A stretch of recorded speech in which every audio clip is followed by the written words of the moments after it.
The JJ Peterka saga comes to an end. Not happy with the way it came to an end. Let's talk about the trade, Peterka to Utah, coming up on Locked On Sabres.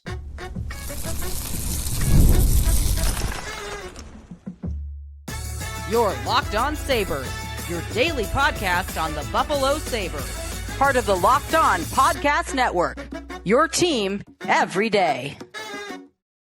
What is up, everybody, and welcome into this Thursday edition of the Locked On Sabres podcast, and thanks for making us your first listen every day. We are free and available wherever you get your podcasts. You can check us out on our YouTube channel where you can watch the show. Be sure to like and subscribe us there.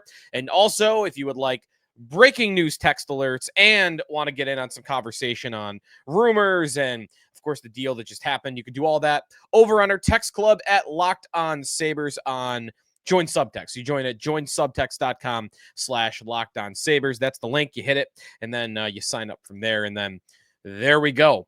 Sneaky Joe DiBiase here on today's show. Today's episode is presented by Game Time. Download the Game Time app, create an account, and use code LOCKEDONNHL for $20 off your first purchase. We have a deal to talk about.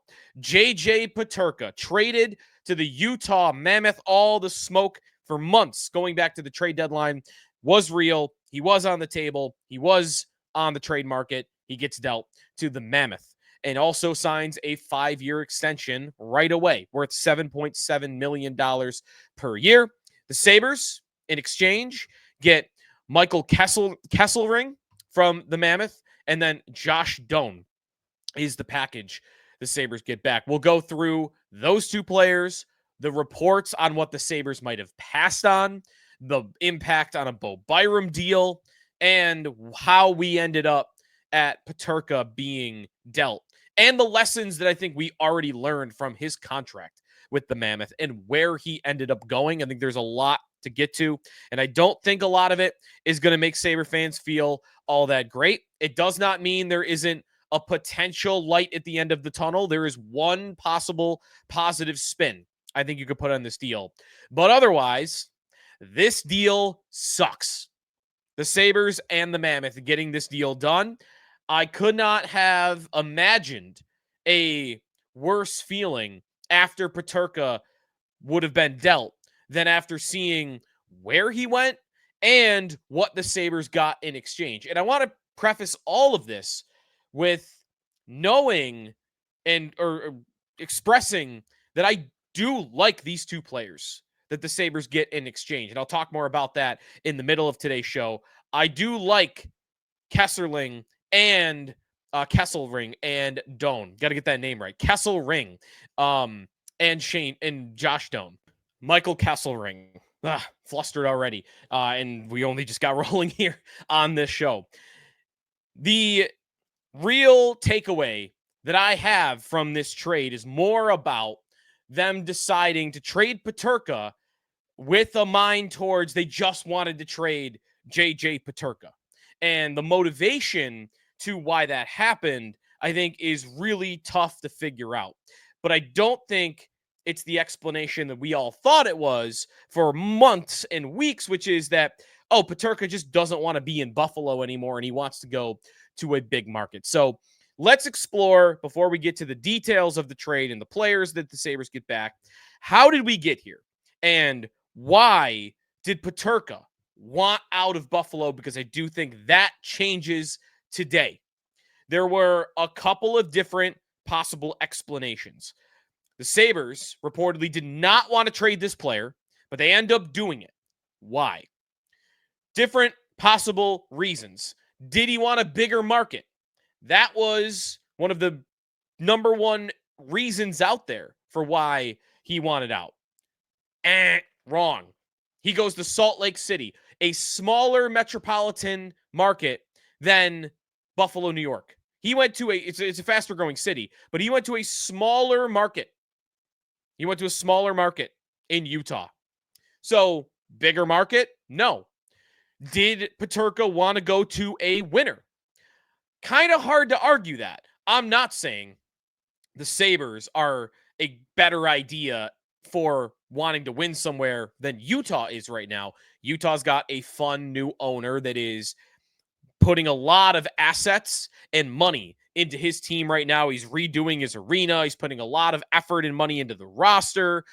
Ryan Smith is more believable as a serious owner right now to bring you a winner, but it still is a team that did not make the playoffs last year. And if you go back to the Arizona days, it's a team that has missed the playoffs 11 of 12 years.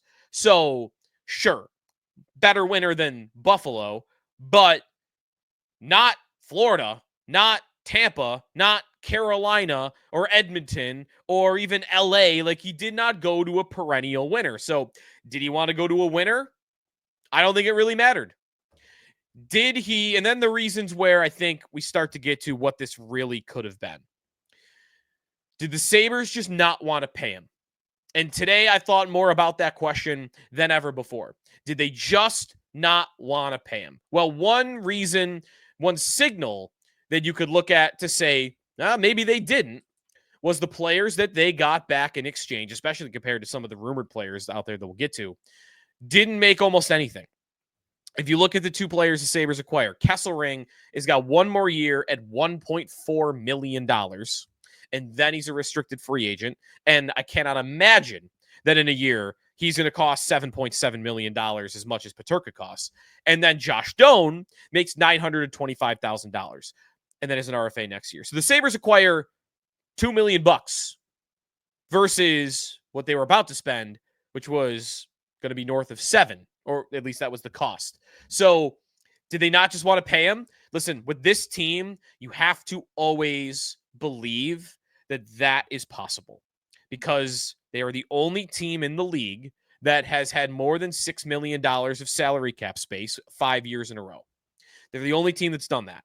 So when they trade away a player that was about to get paid and they acquire players that are cheap, you have to consider that as a possibility. I don't believe they deserve the benefit of the doubt to assume that that's not true. Now, they wanted to keep him, and they didn't want to trade him. That was out there. But that doesn't mean you wanted to pay him 5 years, $7.7 million. It might have meant you really wanted to keep him, but you wanted to pay him 2 years, $6 million. The commitment might not have followed up with the desire to keep him, honestly, as much as somebody else might want him. So, could have been the money. What about the coach? Did JJ Peterka get along with Lindy Ruff? And I think it's possible that he didn't. Maybe that's a very real explanation, that the coach came in with a tougher coaching style and a tougher practice style and often would talk about Peterka in the media. Not like, more critical than anybody else, just kind of the way Lindy does things. But maybe that didn't sit well with JJ Peterka. So could have been a problem with Lindy Ruff as the head coach. It also could have been that they've got a Bowen Byram trade for a forward in the holster, and they're waiting to do that. So any of these better offers that included a forward coming back for JJ Peterka might not have been what they were looking for. Now let's get to that. The offers on the table, and this is to me what is unforgivable about this whole saga, because I don't believe the Sabres needed to trade JJ Peterka. I have said that I would have liked to see them draw a line in the sand, have a backbone, and tell him, no, we don't want to trade you. And we are not going to trade you. We don't have to trade you. You can pout. We'll see where this goes. How ugly you want to make it, JJ? Do you want to not sign a contract and go play in Germany? You really want to do that? Do you want to sign an offer sheet with another team and bet that we won't match it? How far do you want to take it? Because we've got your rights for 4 more years before we lose all control. And we're not giving that away unless we get overpaid for it. And there's no doubt the Sabres did not get overpaid in this deal today. I would have loved to have seen the Sabres do that. I don't need them to be petty like they did with Jack Eichel, which was just, no, we'll trade you, but we're going to make it uncomfortable for you along the way. We're not going to let you get your surgery. We're not going to let you get your neck fixed. That was not playing hardball. That was just being petty. I can't say it enough. Hardball would have been, we're not trading you. You're Jack Eichel. We'll never replace you. You have 5 years left on your contract. Give us another shot. Or if you don't want to, sorry, we're going to run it back. And you're on the team. This team, it's so easy to push them around, push them into trading you away. All you got to do is give them any sign that you might want out. And poof, you're gone. And it's way too easy. It took a couple of days, it felt like, or a couple of weeks, at most a couple of months. I don't really know how far this goes back. Maybe it does go back to the deadline. But they did not want to fight for this guy. And, they should have fought for him. They should have fought for him, and they didn't. So I'm pretty disappointed. And then to pile on top of my already disappointment about this team in this trade, here comes a bunch of people telling us what the Sabres might have passed on for JJ Peterka. So from Frank Saravelli, who ends up being right on this week about this, because he said on Monday, I think it was, that he thinks Peterka will be traded before Friday. Well, he was right. He got traded on Thursday. And he's been the one pointing to, this is going to happen. This is going to happen. Stunned if he plays.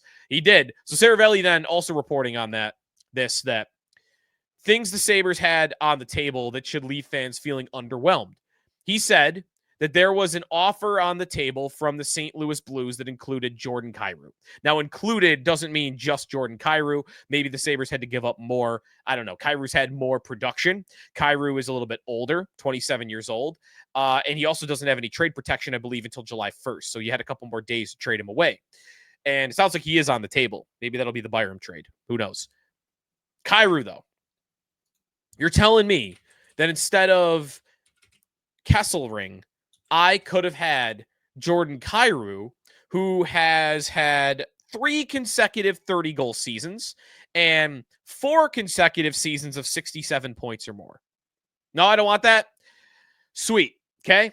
Saravelli also said the Sabres had 2 first-round picks and 2 roster players on the table. Now, that one I wouldn't automatically be offended that they said no to, because I don't know who the roster players are. Are they fourth liners? Because if they are, then basically what I'm doing is I'm trading Peterka for 2 first-round picks, and that might sound like a lot. But if they're late first-round picks, I don't want any part of it, because I don't want draft picks. If they were 2 good roster players, then that's a little worse. Saravelli also says that Noah Dobson might have been on the table in an offer from the New York Islanders. And Dobson, as a also right shot defenseman, is a better offensive player, has scored 10 goals 4 years in a row. He had that monster 70-point season in 2024, where he finished 8th in the Norris voting. And he's on the trade market. Okay, I guess I don't want him. If that was available, again, could have been Peterka and something else. But then a little bit more of a concrete offer that to me is offensive, unforgivable, that the Sabres said no to. Marco Rossi from Minnesota. One of the 5 trades I said the other day that I would do was Peterka for Rossi 1-for-1, swap a winger for a forward. 60-point center who wants a bigger role in a different team. Perfect. I have that for him. Not only was Rossi reportedly on the table, according to the Athletic's Michael Russo, it was Rossi and other stuff for JJ Peterka. And they said no, in part because they don't want more undersized forwards.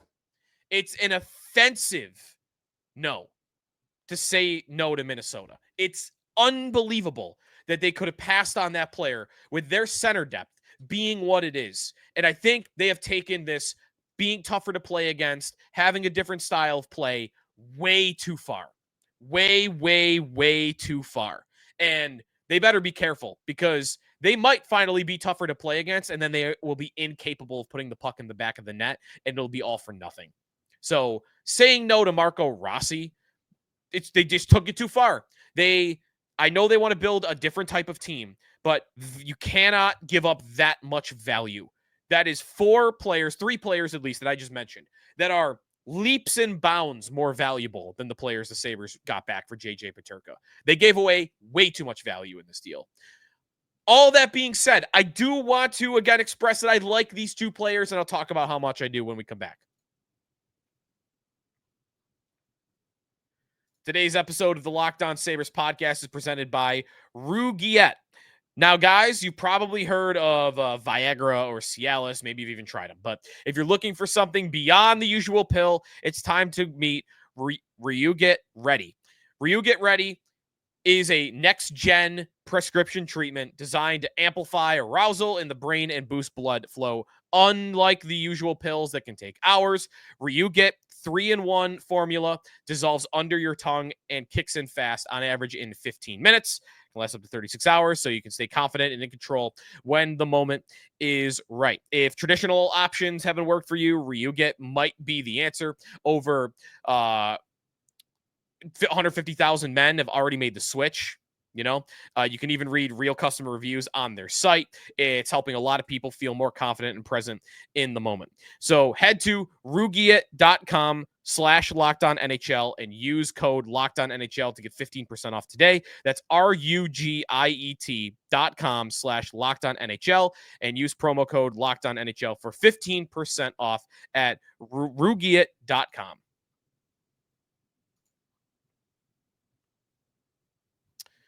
Back here on the Locked On Sabres podcast, the Sabres trade JJ Peterka away to the Utah Mammoth. So Eichel goes to Vegas, a team that hadn't existed when the Sabres playoff drought began. They trade Peterka to Utah, a team that hadn't existed when the playoff drought began. What's going to be next? They're going to trade Dahlin to Houston in a couple of years. And then Tage to Atlanta, although there was an Atlanta team the last time the Sabres made the playoffs. So yeah, not a fan of this trade. I do think the best way I could put it, is I feel like the Sabres are a family or a dad that needs a minivan. You got a couple of kids and you got all the errands and maybe you got sports and you need a minivan or you need a big SUV. So you trade your Ferrari in for it. You pay basically 4 times asking to get what you need. You do need it, but you went way too far in how to acquire it. So that's how I feel about these two players. I do think they are good players. And to talk about why I think they're good players, I think Kesselring is really the starting point here. Who was the number 5 defenseman last year for Utah. At least he was the number 5 in terms of ice time, playing just over 17 minutes a night. So not a heavily relied upon defenseman.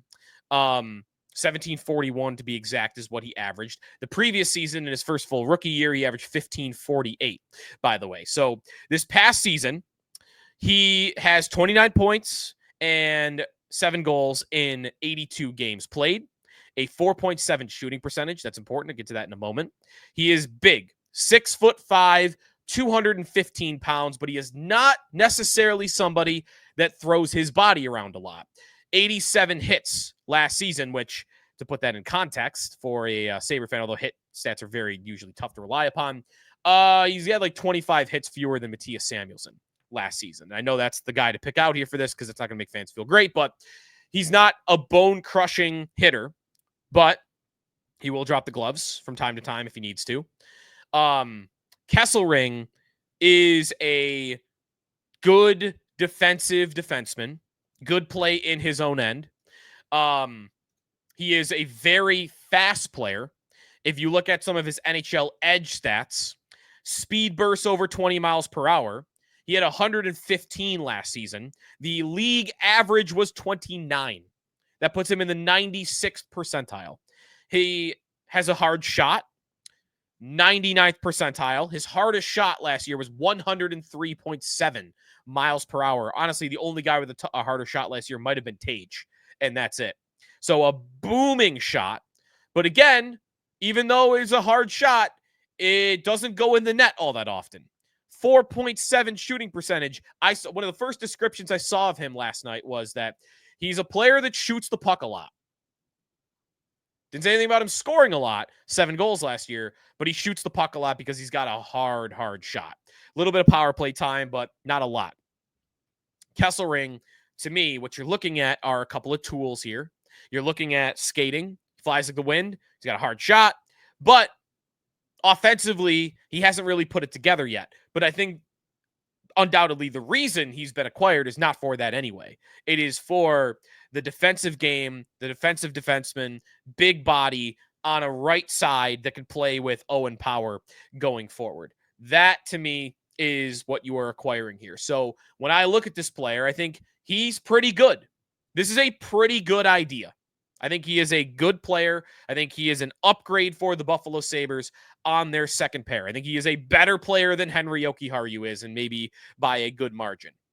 However, even with him, it's not a solid thing. They did not go acquire a 28-year-old veteran who's been in the league for 6 years. They acquired a guy that took some seasoning in the AHL, finally got to the NHL at 24 years old, and then last year had his best season at 25 years old. However, Utah had 4 guys they relied upon more than him on the back end.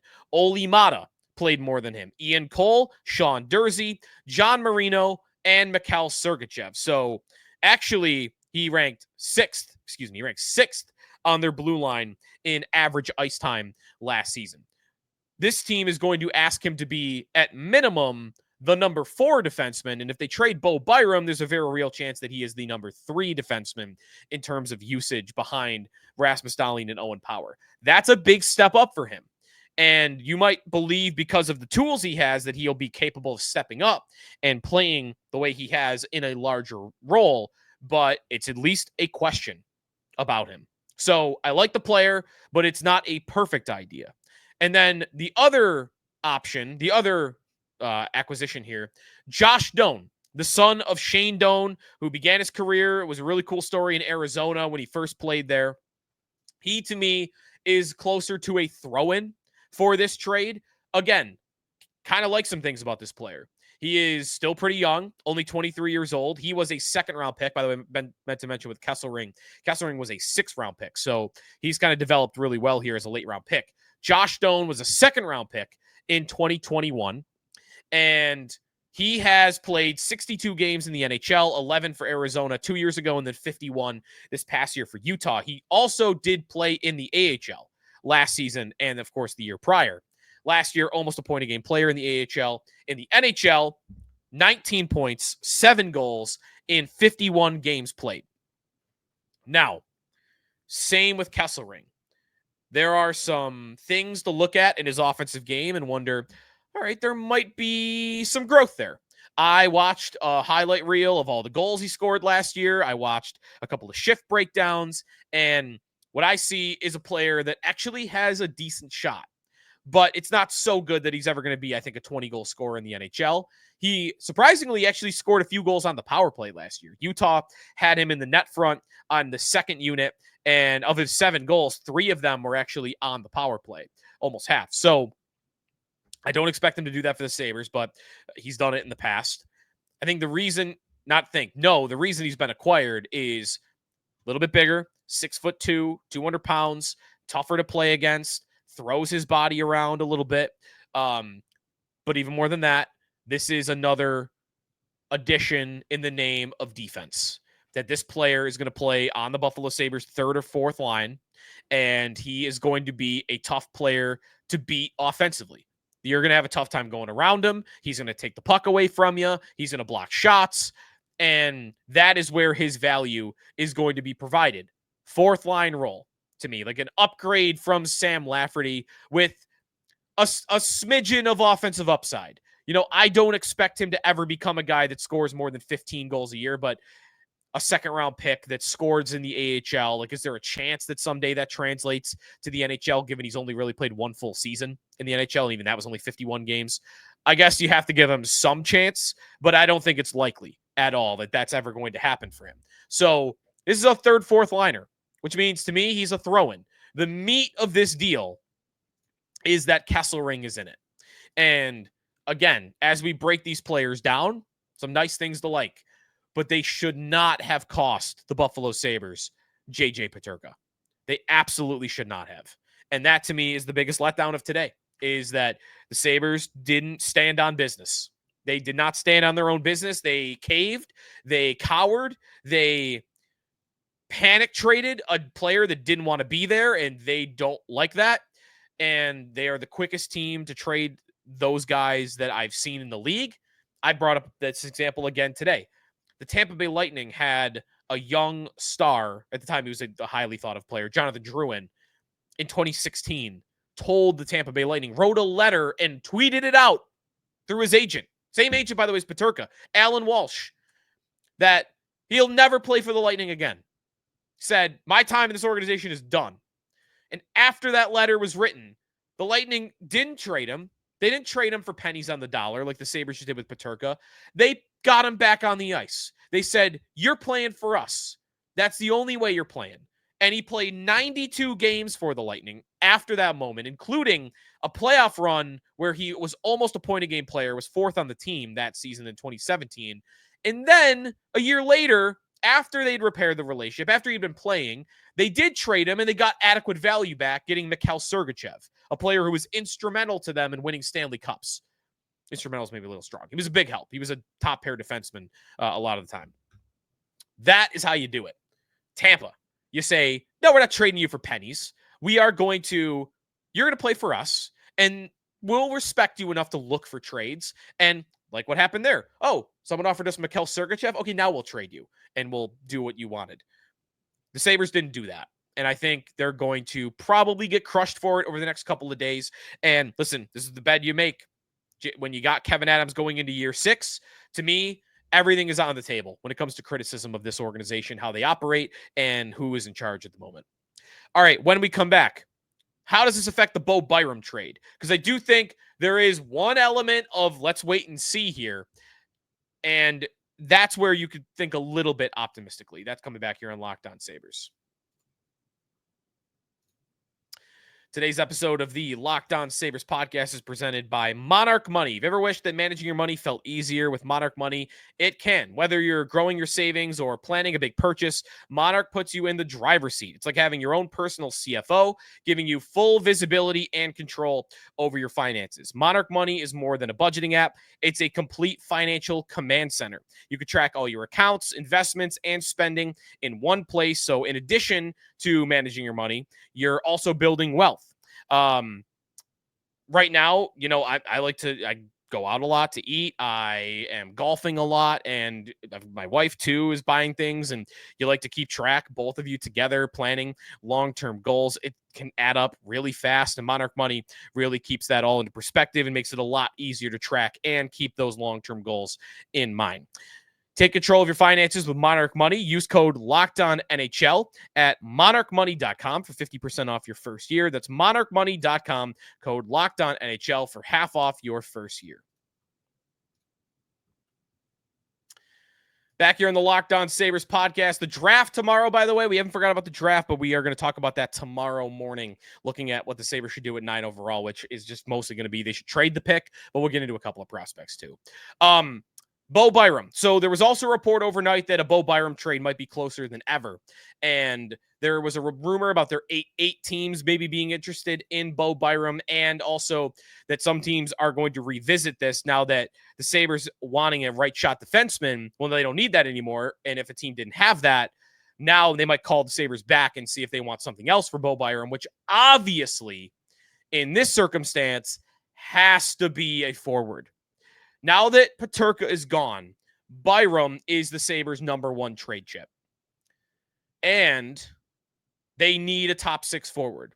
Right now, I think the Sabres have 3 legitimate top 6 forwards. On a good team, 3 legitimate top 6 forwards. And one of them's injury prone. Tage Thompson's a legit top 6 forward. Alex Tuch is a legit top 6 forward. And I think Josh Norris is too, but he's always injured. So really, it's more like 2.5. Yuri Kulik. I think Yuri Kulik is going to take one more big step and be a critical top 6 guy. But even last year, 15 goals and 9 assists. I'm sorry. We liked some things about Yuri Kulik, and I think he looked good for a lot of that season. But you need more production from an offensive player to consider him right now a true top 6 guy. So that's a hope. I hope that he will be. But I'm not locking that in stone right now. It's Tage and it's Tuch mostly. But that's 4 guys that you would expect right now are going to be in that top 6. Because even though Kulik's got to take that step, he's going to get the shot too. Well, that's still only 4. And who am I missing? Jason Zucker. Last year, beginning on the 3rd line was the best role for him. I think you probably want to keep that. Zach Benson, who ended the year on the top 6, think you want to see him show his ability to score goals before you really want to put him in ink in the top 6. So, and you need 2 guys. So at minimum, you need 1, and then it's okay. Well, it's Zucker and Benson battle for the other one, but really you need 2. And this is their best bargaining chip left. Sure, free agency is an option. They could trade Zach Benson. They could trade Yuri Kulik and get older at one of those positions. But Byram being traded is the one. And if I were the Sabres right now, that Marco Rossi offer, I guess they don't want him because he's too small, which, again, sweet. That's how smart teams do it, right? Jordan Kyrou, no trade protection for another week. I would be calling St. Louis off the hook right now, trying to get them to take Bowen Byram and something else for Jordan Kyrou. But the Sabres need a top 6 player. So that, to me, is the big shift here with Byram. Before, Byram, even for a first-round pick, wasn't the end of the world. It's not something I wanted to see them do. Byram for a right-shot defenseman could have been an idea. Byram for a goaltender could have been an idea. I feel like it has to be a forward now. There's no circumstance. Or it also can't be that you keep Bowen Byram. I don't think you could keep Bowen Byram anymore. You just put a lot into that blue line with this value in Kesselring the way that they just did. So Byram now, especially since I think there's a lot to point to, he's not as good as some of his numbers show, and that he seems to want out too, that asset needs to turn into a forward. And when you look around, again, Kyrou and Rossi are the 2 names I would really like to see the Sabres find their way to. I think Jason Robertson, every day that passes, might be a little less likely that they will end up doing that, that they'll end up trading him away. But if he was available, he would still be my number 1 option. But a lot tougher now without Peterka to trade away. So got to be a forward some way, somehow. All right. Peterka's been traded, and I hate it. I wish he was still a Sabre, and they just said, no, we're not trading you. But here we are. The draft tomorrow. We'll talk more about it tomorrow morning here on the show. Talk about a couple of prospects, talk about some trade ideas, and more on the Locked On Sabres podcast. You want more on the entire NHL draft? Be sure to check out Locked On NHL. No offseason coverage like it every day. They've got you covered. Look, heading into tomorrow's draft and free agency, as we got a lot of big days coming in roster building here in the NHL. So we'll talk to you tomorrow on draft day here in the Locked On Sabres podcast, part of the Locked On Podcast Network, your team every day.